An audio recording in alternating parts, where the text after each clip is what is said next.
Hello and welcome to beautiful Sonoma Raceway in the heart of Northern California's wine country. I'm Danny Peters and this is Stephen Stumpf. And we have just seen the Toyota SaveMart 350. It was an entertaining race, Stephen. We had 8 cautions in the first half of the race, and then the race ran caution-free for the final 51 laps. What would you put that down to, all those early cautions? Well, Sonoma had the brand new repave. I think a lot of it was drivers getting hyper aggressive at the start because there was more grip. I think at the same time also, there are concerns about if people you would be able to pass. So, everyone was going for every position they could, while they could, and I think that's why it got very chaotic in the first half.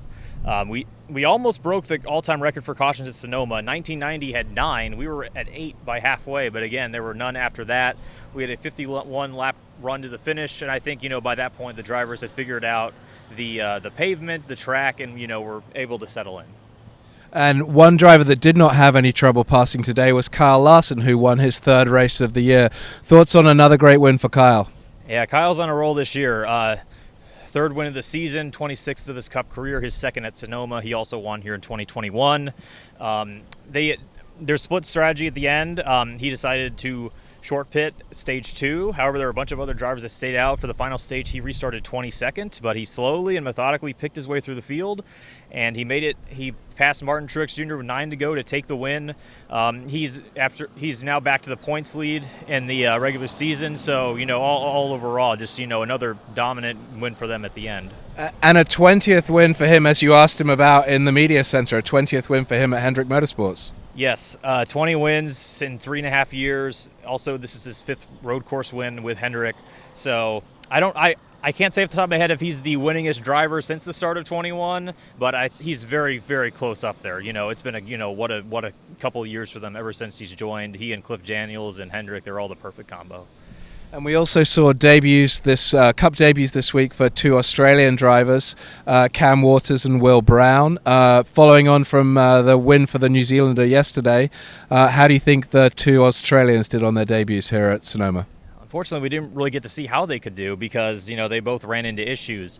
Will was actually making his way through the field. He had made it up to 10th early in stage 1, but they had a bunch of electrical issues in qualifying. It, stopped them from getting their best lap. And then unfortunately, towards the end of stage 1, start of stage 2, the electrical issues came back. They were able to finish the race, I believe, 3 laps down. He had a great time. He also had fun with Shane spotting for him this weekend. He said he'd love to be back, but obviously, wish we could have seen more of them, what they could have done. And likewise, Cam Waters, there was a big stack up in turn 11. I think 10 cars were involved. He ultimately got damaged from that incident that caused him to retire. So an early exit there, but both of them had a great time. They looked impressive when they had the cars, out there before the issues. They're great supercars drivers in their own right. We hope to see them more. And a team that had difficulty all day today, Gibbs Racing. Talk to me a little bit about the pretty bad, ugly, terrible day for Gibbs Racing. Yep, Christopher Bell finished 9th, and that's probably the only saving grace of what would otherwise be a nightmare. First, Denny Hamlin blows an engine on lap 2. He was shocked. It came out of nowhere, and when have we ever seen an engine blow up like it did at the very start of the race? So that ended up being Hamlin's earliest exit from a Cup race in his career in his 666th start. And that's got to be something, right?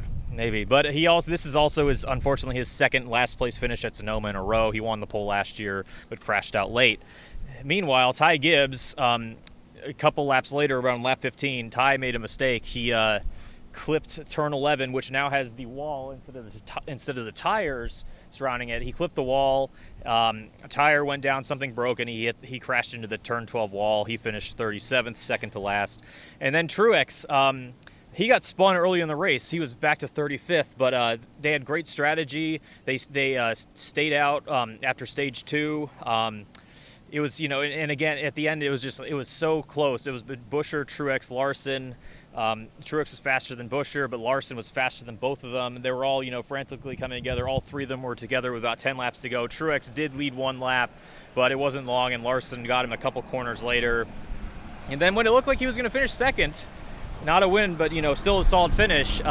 He runs out of gas in the final turn and ends up 27th. So it's been a frustrating couple of weeks for the 19 team, but on the bright side, they did manage to finish the race. Truex had slowed down dramatically, but he had just enough power and left in the car to barely cross the finish line. He was maybe going like 3 miles per hour, and he got a ton of loud cheers from the crowd as he finally crossed the line. Yeah, it was the crowd kind of really seemed to enjoy that moment. But a bad day for Joe Gibbs, a good day for Kyle Larson, and a beautiful day at Sonoma Raceway. So where can people find us, Stephen, for more of this great content? We're all over the place. We got a YouTube channel, we got a Facebook, we got a Twitter. You can visit us at frontstretch.com. And next week we will have a bunch of reporters at Iowa Speedway for the first ever Cup race at the track and also in the state of Iowa. We're excited to bring you that one as well. Well, hope you enjoyed our coverage today from Sonoma Raceway. I'm Danny Peters. This is Stephen Stumpf signing off from beautiful Northern California. We'll catch you next week at Iowa Speedway. Kevin Nix with Frontstretch.com. Come back soon for more great racing videos, and if you like us, don't forget to hit that subscribe button.